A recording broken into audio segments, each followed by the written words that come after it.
必归的台湾和被压上前线的本子，将是中美下一轮的大国棋盘。这一周，家里对台湾的喊话密集度空前，新华社连续3天发表署名为中台文的文章，全面展开舆论攻势。而川普到日本表示支持日本提升国防预算，并且支持修宪。昨天我方在韩会见了高市，日本国内在欢呼谄媚外交取得了胜利，认为是他们跟美国关系的进一步拉近，让我们忌惮，于是呢更加重视日本的需求。其实在我看来，这是我们的例行操作，第一次给的 offer 永远是最好的，先给炮灰一个不当炮灰的机会，这是一种做给全球看的起手式，是日本自己选择未来的这条宿命，并非我们仗势欺人。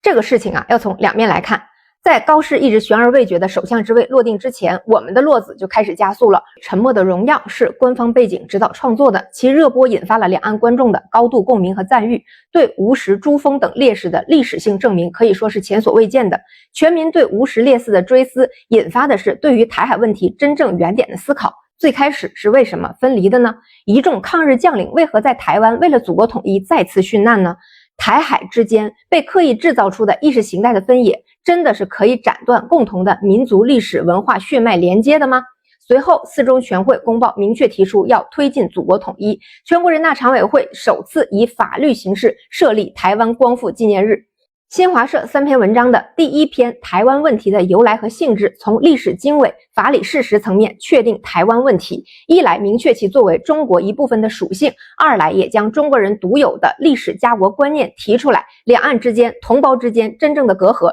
只有外部势力豢养的野心家的利益而已。第2篇两岸关系发展和统一利好，描绘两岸统一之后的发展蓝图，这是对同胞之间最实在的沟通。一家人都上桌吃饭，为什么要被外人端上桌吃掉呢？第3篇祖国必然统一势不可挡，以坚定的语气强调祖国统一的必然性与不可阻挡，实际上也是对听不进前2篇的岛内势力和域外势力的敲打。我们的统一之路上，任何不自量力的阻挡都是自取灭亡的选择。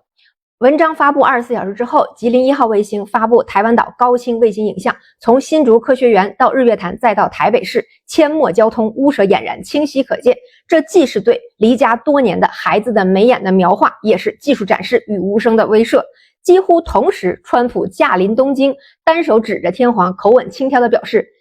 这是个棒人。他好像坚持了当着矮子不说短话的基本原则，然而呢，肢体语言、语气神态无不透露着反讽的意味。随后见到挂件一样笑成菊花的高市，更是毫不掩饰主人翁的姿态。在驻日美军基地视察的时候，高市就像个不太受领导待见的秘书。对比川普见普京以及与我方会面时的礼貌和严谨，简直判若两人。日本媒体依然很知足，认为川普放话同意日本修宪和提升防务支出是高市的外交胜利。然而，通过川普第1任期时的表态，我们就不难发现，如今川普的支持更像是把日本推向炮灰结局的铺垫。川普 1.0 时期，他明确的提出过不能忘记2战的经验，得防着点日本的再军事化。如今态度180度大转弯，一方面其实是我们持续输出的压力让美国不得不被动应对，另一方面其实是又一次以牺牲美国长期利益来换取眼前交易的政治赌博。美国的政界并非不警惕日本被主师傅下课上的传统异能，川普本人就是经历过美国对日本军国主义改造和阉割阶段的这类人。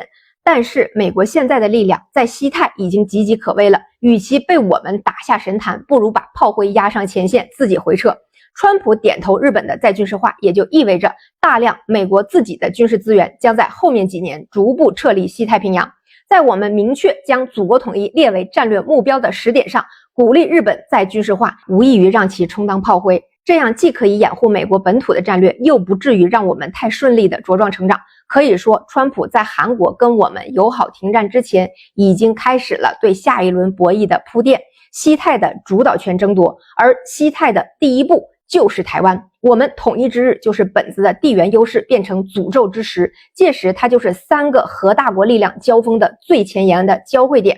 是的，别忘了日俄还有领土纠纷呢。现在把湾岛顶在最前面，日本还有些许转圜腾挪的空间。待到我们的力量继续向东推进，日本的地缘就成了直面中俄背后被美国抵在最前沿的靶子加掩体。现在看的是美国去松绑狗绳，然后希望勇敢狗狗不怕困难，给予了大力的肯定和背书。可再蠢的狗子应该都看见了，现在主人家里已经揭不开锅的事实。目前不仅没有狗粮来打赏他们，甚至还要到狗窝里掏2把回去给自己的选民们说，兄弟们呢，要到饭了。主人家里超期服役的航母刚开到南海就掉了2架飞机，迟迟造不出来的新武器和前车之鉴的乌克兰都折磨着本子家那本来就过度敏感的危机意识。而我们在政治上不断强调的是地缘稳定安全，经济上却是一口气都不给本子喘息的空间啊。其实战略博弈的第一步一定是废掉对手的造血功能，没有经济支撑的政治体往往越跳越虚弱，越虚弱越跳。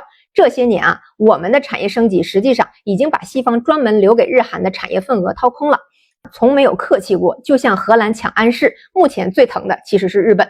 安氏半导体是汽车电子控制单元的核心部件的重要供应商，我们先让中国工厂和荷兰总部切割，然后同意对德国车企供货，前提是人民币结算。最后由于安氏中国优先保障了国内需求以及向德国供货，荷兰的芯片制造商就已经正式通知日本，可能无法保证芯片交付，导致日本丰田等汽车企业的芯片库存告急，生产严重受到影响。这些年啊，日本国内的利益集团其实已经严重分化了，投靠华尔街的财团正在完全的脱离日本的本土利益派，原有的西方产业链上的日本的大公司越来越无法给日本本土社会输送利益，现在甚至成了反向抽取本国利益的抽血泵。任何国家在利益匮乏时都一定不是铁板一块，而且基于日本特殊的政治基因，饿红眼的时候第一口咬的一定是自己最熟悉的主人。我们在经济上长时间微操，政治上安抚加警告，军事上跟大俄没事就去本子家门前转转。实际上，日本民间在欢呼的修宪和军事正常化，恰恰是压力被层层传导到了日本内部的结果。此次川普东亚行强调美日同盟，可不是说你有事我罩你，而是有事你先上。不管日美有多么的谈官相庆，其实日本异常稳固敏锐的政治精英集团很清楚，这是个局，是美国逼着日本拿自己的国运来阻挡美国自己都挡不住的中俄两国的发展。日本真的有这个本事吗？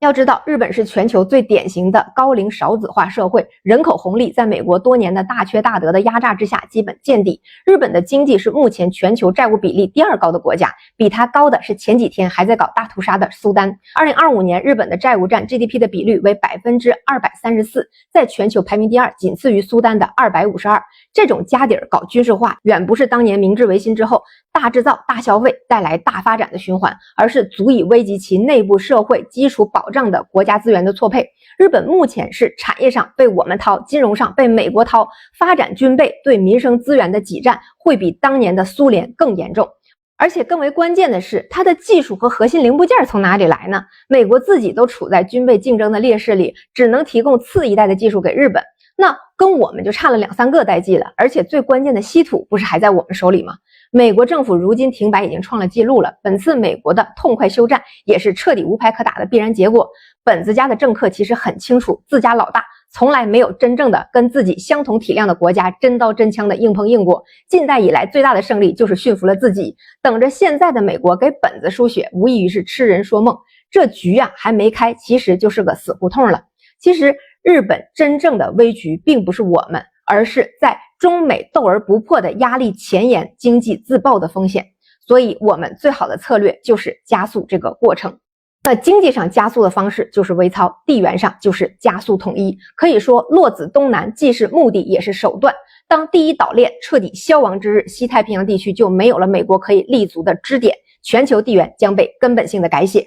而那一日，随着我们的每一个5年计划的稳步推进，将不会再遥远。今天的节目就到这里，这么长的看完了，关注一下吧。